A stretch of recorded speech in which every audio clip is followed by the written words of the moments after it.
راح تخلى يا تبون. اذا كان تبقى تعتمد على هذو اشباه الرجال، على هذو الفاشلين، راك راح تورط روحك تورط الجزائر. انا اقولها امام الشعب الجزائري، اذا لم يغير تبون من محيطه الفاسد سيندم. اذا لم يغير من محيطه الفاسد الفاشل الخائن والعميل سيندم، وتندم معه الجزائر ندم عظيم. ما زال عندك الفاشلين يسيروا التجاره، ما زال عندك الفاشلين يسيروا الاعلام، وما زال عندك الفاشلين يسيروا الدبلوماسيه.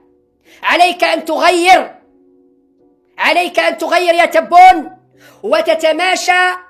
والواقع المر التعيس الخطير القادم أسوأ، القادم أسوأ يا تبون، القادم أسوأ يا تبون.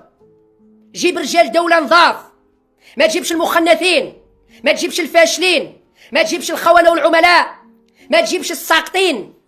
جيب رجال دولة استعين بهم، لأن المرحلة القادمة رايح تاكل ضروسك، وسنك لا يسمح، ومرضك لا يسمح.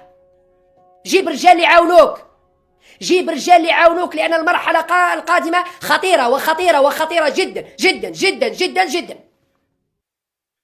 رايحين ندخلوا في حيط. تصريح نائب رئيس الوزراء المالي ليس تصريح بريء، مستحيل. عمروه وطبعوه. فرض التأشيرة على المغاربة لن تمر مرور الكرام.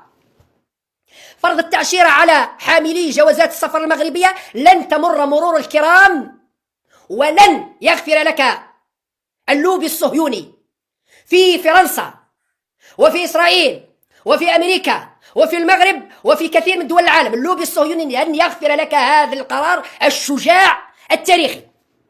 لأنه البعض يسأل علاش الجزائر غلقت الحدود؟ لأن كثير من الصهاينة والإسرائيليين دخلوا الجزائر بجوازات سفر مغربية، دخلوا الجزائر بجوازات سفر مغربية. ومقابلة المولودية مع الماجستير التونسي كانوا حاضرين فيها أكثر من 100 مغربي، وفيهم حتى أجانب يحملون الجنسية المغربية. دخلوا الاصطاد وداروا الفترة. نعم،